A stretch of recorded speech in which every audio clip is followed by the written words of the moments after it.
नमस्कार आदाब दोस्तों, आरजे खबर में आपका स्वागत करता हूं। मैं कलीम जफर इस समय 157 विधानसभा के गोपामो के मोहल्ले में खड़ा हूं, जहां पर रस्तोगी ज़्यादा रहते हैं और उनसे मैं चुनावी माहौल के बारे में बात करूंगा।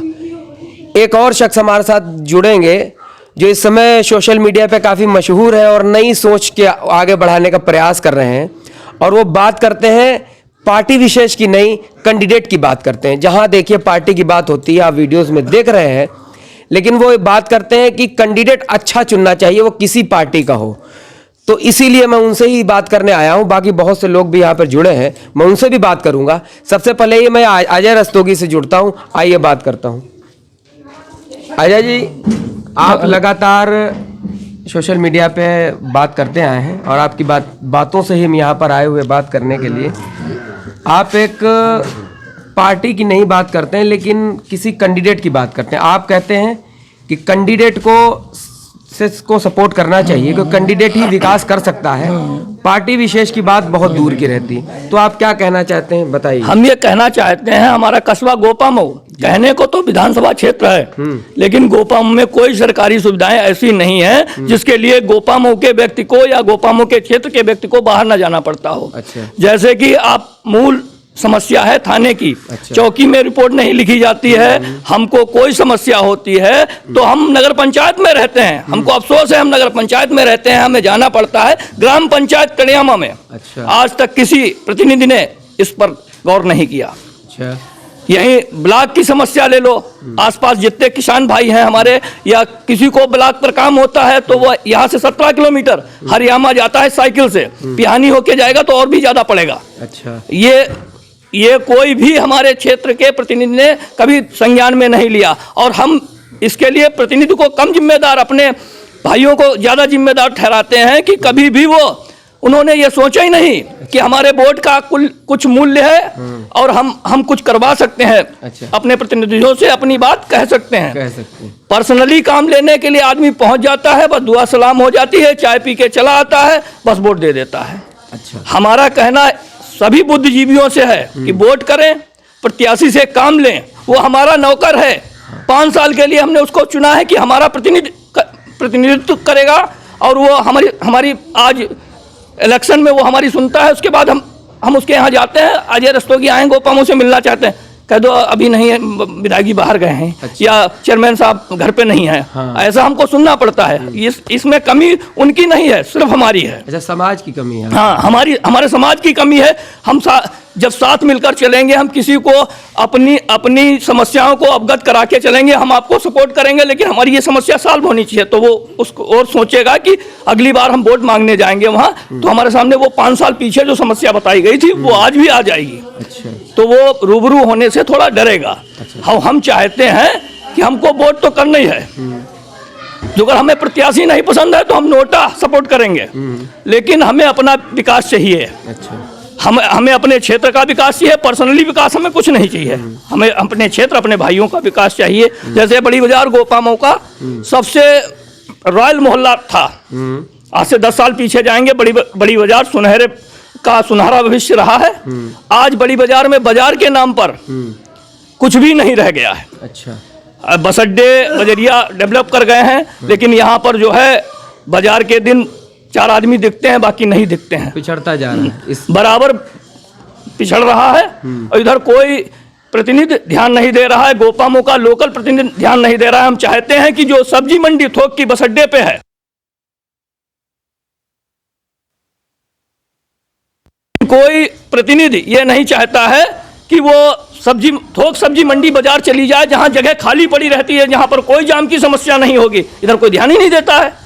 जब हम अपनी बात रखेंगे तो व्यक्ति हमारी बात सुनेगा और वोट लेने के लिए वो इस पर गौर करेगा। वो करवा पाए या ना करवा पाए, हाँ। लेकिन सोचेगा। पिछली चेयरमैनी में हमारे बली मोहम्मद भाई चेयरमैन हुए थे, उन्होंने बस अड्डे पे बाजार भी लगा दी। अच्छा। मंगल और शनिवार को बस अड्डे पे बाजार भी लगा दी।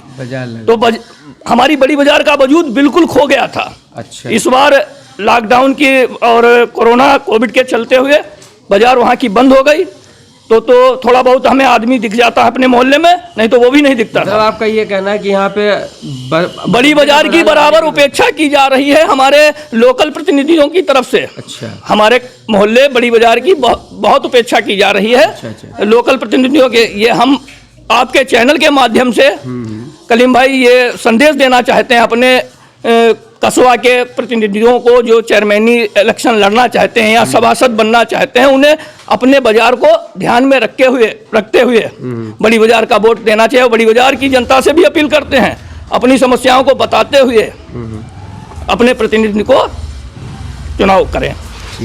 और ये जो विधानसभा का चुनाव है, इसके लिए हम ये कहना चाहते हैं, विधायक जी अभी तक हमारे पास कोई प्रत्याशी बड़ी बाजार में वोट नहीं मांगने आया। कोई नहीं है। प्रत्याशी के प्रतिनिधि पंकज सिंह टेनी जी उस दिन हमारे पास आए थे। और हमारे वो मित्र भी हैं, क्लास फेलो भी हैं, और पंडिया के प्रधान जी थे, वो भी हमारे मित्र हैं, क्लास फेलो हैं, हम लोग साथ साथ पढ़े हैं। लेकिन वो लोग आए थे तो हम उनकी बात से संतुष्ट हुए। लेकिन भाई प्रत्याशी को भी क्षेत्र में आना चाहिए। गोपामऊ नाम से विधानसभा है, लेकिन गोपामऊ में कोई प्रत्याशी आज तक वोट मांगने, जैसे सपा प्रत्याशी समझता है कि रस्तोगी वोट हमारा नहीं है, बसपा प्रत्याशी समझता है रस्तोगी वोट हमारा नहीं है। मतलब ये सोच निकाल देना चाहिए प्रत्याशियों को भी अपने दिमाग से कि हम किसको प्रभावित कर सकते हैं, कौन हमें वोट दे सकता है, कौन नहीं दे सकता। ये तो बात की बात है। जब आप किसी के पास जाएंगे तो वो अपनी बात रखेगा, आप उसकी बात सुनेंगे तो वो आपको सपोर्ट भी कर सकता है। लेकिन एक मेंटेलिटी बना रखी है कि बहुजन का वोट हमें नहीं मिलेगा, सपा का वोट हमें नहीं मिलेगा, बीजेपी वालों का वोट बीजेपी को ही जाएगा। ऐसा कोई किसी की बपौती नहीं है, किसी की जागीर नहीं है वोट। अच्छा। हमें नहीं समझ में आएगा तो हम नोटा दबाएंगे और हम वोट नहीं करेंगे जब प्रत्याशी नहीं समझ में आता है। यही बात हम कहना चाहते हैं आपके चैनल के माध्यम से। ये कितनी पॉपुलर होती है हमारी बात, हम सोचेंगे, बताएंगे। अच्छा। तो सर हम आपसे ये पूछना चाहते हैं, डायरेक्ट ही सवाल करेंगे, जो उनसे बात हो चुकी।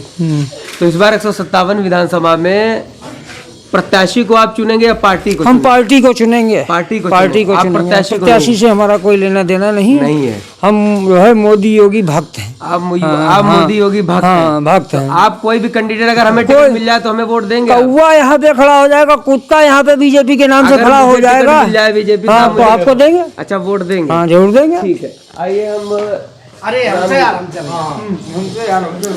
बताइए आपका क्या नाम है? सुनील रस्तोगी। रस्तोगी जी, जैसे अभी हमने अजय से बात की थी जी, तो अजय ने बहुत सारी बातें बताई, अपनी समस्याएं गिनाई और मूलभूत कस्बे की समस्याएं गिनाई। कस्बे में किस तरह की समस्या, उसका निवारण कैसे, उसका भी उन्होंने हिंट दी। हो सकता है इस समय 157 विधानसभा में चुनाव है, 23 तारीख को चुनाव है, इसी 23 तारीख को चुनाव है।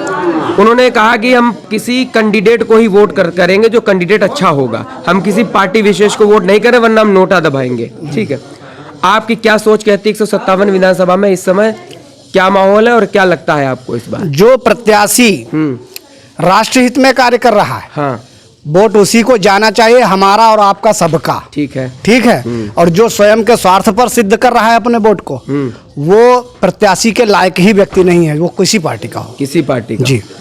तो आपने ये बात ठीक कही। तो इस बार क्या आपको रुझान लगता है, आपके 157 विधानसभा में कौन लायक प्रत्याशी है? लायक प्रत्याशी नहीं होता है, लायक उसका सुप्रीमो होता है। सुप्रीमो होता है। सुप्रीमो जिसका लायक हो, जो बैठा है, वैसे हम प्रकाश जी हैं, हम तो बीजेपी के कैंडिडेट हैं। हम बीजेपी के भी नहीं हैं, बीजेपी की कार्यशैली के हैं। आप? उसकी जो कार्यशैली है, आप जी, मैं और हर संभ्रांत व्यक्ति, हर बदतमीज व्यक्ति बीजेपी का खिलाफत करेगा। अच्छा, जो बदतमीज है वो खिलाफत करेगा। खिलाफत करे तो आपका कहने का मतलब ये है, हमारा सीधा समय आपका कहने का मतलब ये है कि इस समय राजेश्वरी देवी जो है मौजूदा कैंडिडेट समाजवादी पार्टी के हैं, तो अगर वो खिलाफत कर रहे हैं तो क्या बदतमीज हो गई? वो देवी देवता इसमें कोई होता ही नहीं है। नहीं, इसमें सिर्फ मानवता की बात करिएगा, जो राष्ट्रहित में बात करेगा हम उसकी ओर हैं। आप थोड़ा सा जज्बात में जज्बात नहीं, असलियत हमेशा जज्बाती है। हर एक व्यक्ति अपनी सोच अपने हिसाब से रखता है, ठीक है, और वो अपनी बात खुद रख सकता है जी। किसी की सोच किसी तरह की होती है। गंदी सोच के मालिक जितने भी होंगे, जो गंदी सोच के मालिक होंगे, भाई जो दिल्ली में शासन कर रहा है, वो कोई जनसाधारण व्यक्ति नहीं है। हाँ बिल्कुल। और वो जो परमात्मा इस पूरी सृष्टि के शासन को चला रहा है, वो बेवकूफ वो गधा तो है नहीं कि जो मोदी को बैठा दिया। उसके पास और लोग थे। नहीं, उस परमात्मा ने क्यों मोदी को बैठा? आप एक सिर्फ पार्टी विशेष की बात करने लगे डायरेक्ट, और उसका गुणगान करने लगे। बिल्कुल। हम बात ये कर रहे थे कि मौजूदा जब आपने की तो आपने मानवता की बात की और एक विशेष व्यक्ति की बात की जो विशेष व्यक्ति हो, और जैसे ही आपने बात को पलटा तो आप सीधे पार्टी की ओर चले गए। जी, जी। कि भाई ये पार्टी है वो। आपको इस 157 विधान में किस ओर मूव कर रहे हैं, किस तरफ जा रहे हैं? हम तो पहले तो हमारा एक सवाल का जवाब दीजिए आप। नहीं, हम सवाल का जवाब आपका नहीं दे। पहले आप दीजिए ये सवाल का जवाब कि जैसे लोगों ने कह दिया कि सांड जो है या गाय है ये मोदी जी की हैं। किसने कहा? सब आवाम में यही है। आप मेरी बात सुनिए। आप मेरा रात परसों का वीडियो अपलोड है। मैं रात के 11 बजे गया था खेतों में जी। जो यहाँ इधर इस रोड पे, मुझे पता नहीं कौन सा रोड इधर आप है। किस समय गए थे खेतों में? आप खेतों में किस समय? 11 बजे रात में। 11 बजे रात मेरी में। आप बात और सुनिए। मैं कल दोपहर में गया आप था। छोड़िए। पेंग आप पूरा पेंग बर्बाद किया है आप छोड़ दीजिए। बंदरों ने। वो बंदर हैं जो उनके अखिलेश जी के। आप सुनिए हमारी बात। वहाँ आप देख सकते हैं जो मूलभूत समस्या है उन्हें दिखाने का प्रयास किया है। जो समस्या है उसको समस्या कहा जाएगा। आपका कहने का मतलब ये है समस्या कोई भी नहीं है और हम एक पार्टी विशेष को सपोर्ट करेंगे, चाहे आंखें बंद कर लेंगे अपनी। ये आप कह रहे हैं? हाँ। हमारा ऐसा कुछ नहीं। हमारा मतलब ये है यदि योगी जी की गाय ने बर्बाद कर दिया हमको, अब मुझे सवाल का जवाब तो फिर दीजिए। अखिलेश जी के बंदरों ने भी नाश कर दी पेंग। एक बात हमारी सुनिए। आप पार्टी विशेष की बात कर रहे हैं। मैं रात के 8 बजे गौशाला गया था, गोपामो गौशाला। आप वीडियो देख सकते हैं, ठीक है। किसानों का ये कहना था जब मैं गांव में पहुंचा कि मैं दिन में गाय वहां बंद करके आता हूं गौशाला में और रात में छोड़ दी जाती हैं। तो मुझे उनकी बात समझ में नहीं आई। लेकिन फिर मैं गौशाला रात में 9 बजे पहुंचा। जब मैं गौशाला पहुंचा वहां एक जानवर नहीं थे रात में। कैमरे में आप देख सकते हैं। तो अगर ऐसा है तो ये प्रशासन की कमी नहीं है, किसकी कमी है? हमारी कमी ये है। ये प्रशासन की कमी नहीं है। क्यों नहीं है? कैसे नहीं है? प्रशासनिक अधिकारियों की कमी है। आप अधिकारियों को क्यों नहीं जा रहे? उनके अधिकारी दरवाजे किसके अंडर में आते हैं? मैंने ठेका लिया है क्या हर चीज का? अधिकारी आते जी। हैं आप जैसे जनप्रतिनिधियों के अंडर में। जनप्रतिनिधि किसके अंडर में आते हैं? जनप्रतिनिधि, हर व्यक्ति जनप्रतिनिधि है। हर व्यक्ति क्या जिम्मेदारी निभाए। आप बात से पलट रहे हैं। आप बात का सही जवाब नहीं दे पा रहे हैं सर। बताइए। कुछ लोग अपनी अपनी सर में आइए इधर बात करते हैं जी। ये बताइए। सुनील भाई बता रहे हैं हाँ। कि जो वोटर उसको बीजेपी के खिलाफ है वो बदतमीज है। 4 साल पहले, 4.5 साल पहले इन्होंने कांग्रेस से इन्होंने चुनाव लड़ा था चेयरमैन अच्छा। का। आशीष सिंह सोमवंशी को, जिलाध्यक्ष को इन्होंने बुलाया था उद्घाटन करने के लिए। शायद बहुत फूल और माला वगैरह इन्होंने डाली थी। अच्छा। तो बदतमीजों को इन्होंने क्यों बुलाया था, इनसे जरा सवाल करना चाहिए। नहीं आप ही बताइए। मतलब इन्होंने बदतमीजों को क्यों बुलाया? बताइए। उस समय हमारे सामने कोई तीसरा विकल्प नहीं था, इसलिए क्योंकि मैं राजनीति के गंदे चंगुल में फंसा था। अच्छा। राजनीति के गंदे चंगुल में फंसा था। और सारी पार्टियां जो थी राष्ट्रीय पार्टियां थी। हमको भी राष्ट्रीय पार्टी के नाते कांग्रेस में शामिल होना पड़ा। अच्छा। जब कांग्रेस जिंदा थी तब हम उसके साथी थे। जब कांग्रेस मर गई तो हम उसको दफना दिया। तो अगर आने वाले समय में सरकार बदल जाती है, बाय द वे ये तो जनता फैसला करेगी, तो आप वो पार्टी को मार के जो मौजूदा सरकार होगी उसके पार्टी की तरफ जो मरेगा हम उसको अर्थी लेकर पहुंचाएंगे वहां घाट तक, ऐसे समझो। अच्छा। और जो जिंदा रहेगा हम उसके साथ रहेंगे। और जिंदा अगर आदमी आपके घर में है तो उसको खाना पीना खिलाओगे, वो मरेगा तो दफन पहुंचाएंगे। तो यहाँ के कुछ लोग अपनी अपनी राय दे रहे थे। आप सभी लोग आरजे खबर से जुड़ सकते हैं। लगातार 157, 145, 156 विधानसभा की राय और जनता की क्या राय है हम आपको देते रहेंगे। नमस्कार।